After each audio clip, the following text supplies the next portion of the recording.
downtown Havre de Grace with Mayor Bill Martin, and we're at the Concord Point Lighthouse. Mr. Mayor, tell us a little bit about the history of this property. Absolutely, Officer Noddy. Thanks for having me here. It's great to hang out with you as always. Here we are, Concord Point Lighthouse, probably the most famous, iconic spot in all of Harford County. This lighthouse behind me was built in the 1820s and served as a navigational aid until a few decades ago. And did you know there's a cannon located near the lighthouse, Officer Noddy?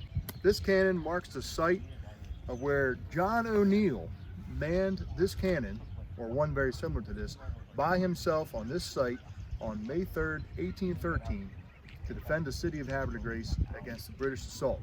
It was a very famous moment in time during the War of 1812.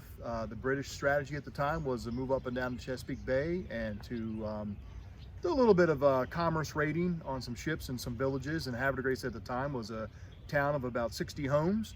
And the British landed on this spot, unfortunately, and burned about 2/3 of our homes out here in the city of Havre de Grace. But one man, his name is John ONeill, the hero of Havre de Grace, manned a cannon on this site near Concord Point Lighthouse until he was captured, actually, and he never ran away.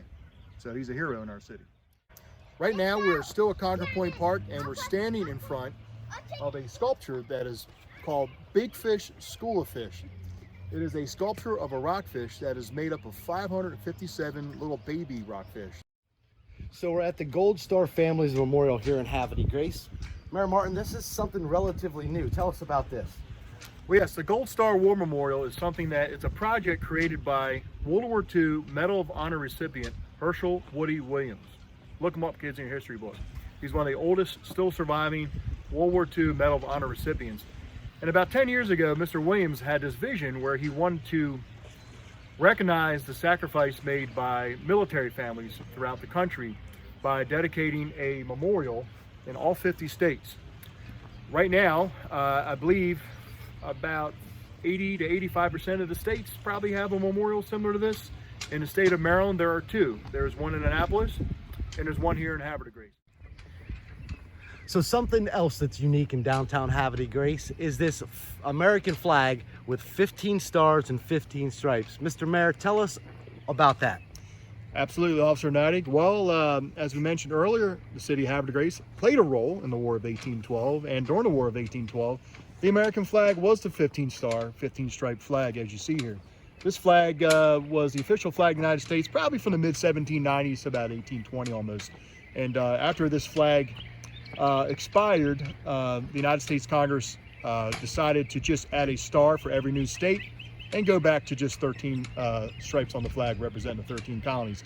But here in Havre de Grace at Concord Point Park, we have a really large 15-star, 15-stripe flag, and I encourage kids to come out and see it.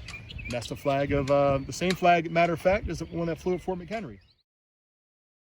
So we're here at the Maritime Museum front entrance. Talk to me about what's inside. Absolutely. The Havre de Grace Maritime Museum will give everyone an upfront and close look at the history of Chesapeake Bay boating, the old skipjacks and the sailing ships and the crab boats and the Chesapeake dead risers and all the ships that worked the coastal waters of Chesapeake Bay with oysters, the crabbing, fishing, the shad industry, the perch industry. You can see a lot of examples of those boats here at the Maritime Museum. So we're now at the Tidings Park World War I Memorial. Tell us a little bit about this history. Absolutely. This World War I memorial was built in 1919. It was actually the first World War I memorial erected in the state of Maryland at the conclusion of World War I, of course. This memorial has the names of all Havre de Grace citizens who served in World War I, including the handful of soldiers who gave the ultimate sacrifice and lost their lives in World War I as well. At this World War I memorial, we also have a few monuments dedicated to those who served in World War II, the Korean War, and the Vietnam War as well.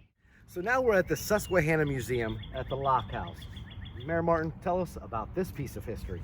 Absolutely. This is actually a pretty cool house. This is actually the lock keeper's house.